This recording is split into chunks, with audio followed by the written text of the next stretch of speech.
आज के इस वीडियो में हम बात करने जा रहे हैं महाभारत से जुड़ी एक ऐसी कहानी के बारे में जो आपने शायद पहले कभी नहीं सुना होगा। महाभारत अनगिनत कहानियों और पात्रों वाला एक भव्य महाकाव्य है। लेकिन पांडवों के वंशजों का क्या हुआ? हम सभी कौरवों और पांडवों के बारे में जानते हैं, लेकिन उनकी आने वाली पीढ़ियों के बारे में क्या? यह वीडियो अर्जुन के वंशजों पर आधारित एक काल्पनिक कहानी के साथ इस दिलचस्प अवधारणा का पता लगाएगा। मैं अब कुछ सालों से एक किताब लिख रहा हूं। यह पुस्तक पांडवों के शक्तिशाली धनुर्धर अर्जुन के वंशजों के बारे में है। पुस्तक पर शोध करते समय मुझे एहसास हुआ कि महाभारत के बारे में हम बहुत कुछ नहीं जानते हैं। हम सभी कहानी जानते हैं, लेकिन अगर चीजें अलग होती तो क्या होता? उदाहरण के लिए, यदि कौरव युद्ध जीत गए तो क्या होगा? क्या इतिहास उन्हें अच्छे लोगों के रूप में और पांडवों को बुरे लोगों के रूप में चित्रित करेगा? कौन जानता है?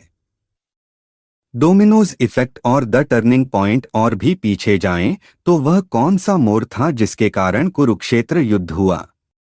द्रौपदी के अपमान के बारे में तो हम सभी जानते हैं, लेकिन अगर हम उससे भी पहले पीछे जाएं तो क्या होगा? कहानी भीष्म की ब्रह्मचर्य की शपथ तक जाती है। उन्होंने कभी शादी नहीं करने और कभी बच्चे पैदा नहीं करने की कसम खाई, यह सुनिश्चित करते हुए कि उनके वंशज हस्तिनापुर के सिंहासन पर दावा नहीं करेंगे। सत्यवती के प्रति उनकी भक्ति के कारण लिया गया यह व्रत संभवतः पहला डोमिनोज था जो अंततः युद्ध का कारण बना। सत्यवती मूल कारण। सत्यवती के बारे में बोलते हुए क्या हम कह सकते हैं कि वह पूरे युद्ध का मूल कारण थी? उनकी कहानी काफी दिलचस्प है। वह एक मछुआरे की बेटी से पैदा हुई थी जिसमें मछली की गंध आती थी। इस असामान्य गंध के कारण राजा ने उसे त्याग दिया। एक दिन नाव पर नदी पार करते समय सत्यवती की मुलाकात पराशर ऋषि से हुई। ज्योतिष के जनक कहे जाने वाले ऋषि ने सत्यवती के पुत्र में एक महान भविष्य देखा। वह चाहता था कि सत्यवती उससे एक बच्चा पैदा करे, लेकिन उसे चिंता थी कि लोग क्या कहेंगे। पराशर ऋषि ने उसे आश्वासन दिया कि वह उसे छुएगा भी नहीं। वह उसे गर्भवती करने के लिए अपनी योगिक शक्तियों का उपयोग करेगा। उन्होंने यह भी वादा किया कि उसके बाद मछली की गंध गायब हो जाएगी।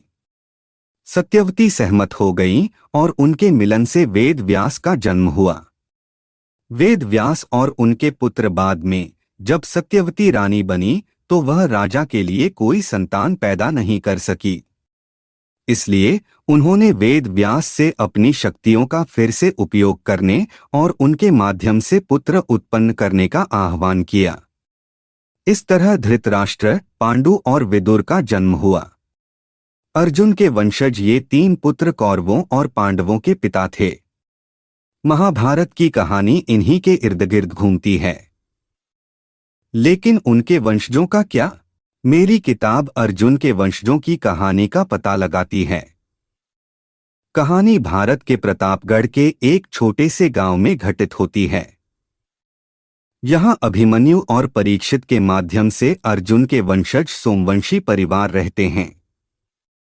कहानी इस विचार की पड़ताल करती है कि अर्जुन के पास जो शक्तियां थीं वे अभी भी उसके वंशजों के डीएनए में अंतर्निहित हो सकती हैं।